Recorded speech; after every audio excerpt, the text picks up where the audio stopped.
Since we have already logged into the Azure, let us see some of the commands which can be tested. azvm --list, azvm list. Because I don't have any virtual machines created in the Azure, so it should say that there should be no VMs. Let me try this command. Okay, to set up account, I already have an account. Okay, az login, my training.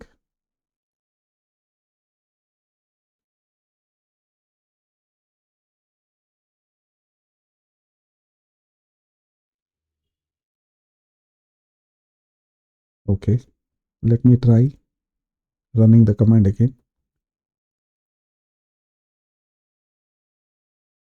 To fix the authentication issue, what we need to do is we need to enter az login, and we have to provide tenant and the tenant ID. This is my tenant ID. In case if you don't find your tenant ID and you wanted to retrieve your tenant ID, what you have to do is you need to go to the folder, and in your user profile there will be a folder which is called as .azure, and there will be a file which is Azure profile. If you open this Azure profile, you will see your tenant ID. So let me log in once again. You will be prompted with your user ID again. If you notice, last time we were able to click on this particular ID and successfully authenticate, and there was also a message on the web page saying that you have successfully authenticated. But when I try to issue some of the command like azvm list or any other command, it is asking me to create an account, create a login account, or set up a login account. So let me see this time. After clicking this, it says that login successfully completed, and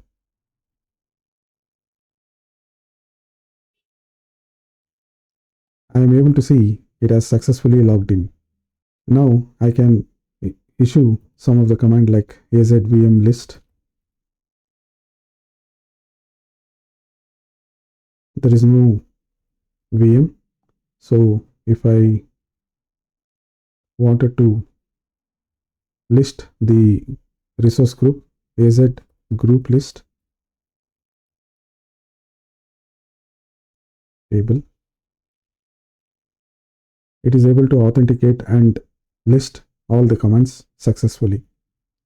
So in case if you face any issue authenticating via the Azure CLI, you have to use this particular command and you will be able to successfully log in. This seems to be problem with the multi-factor authentication. In case if you have multi-factor authentication configured and you are not able to log in straight away using az login, then you have to use -- tenant with your tenant ID to log in successfully.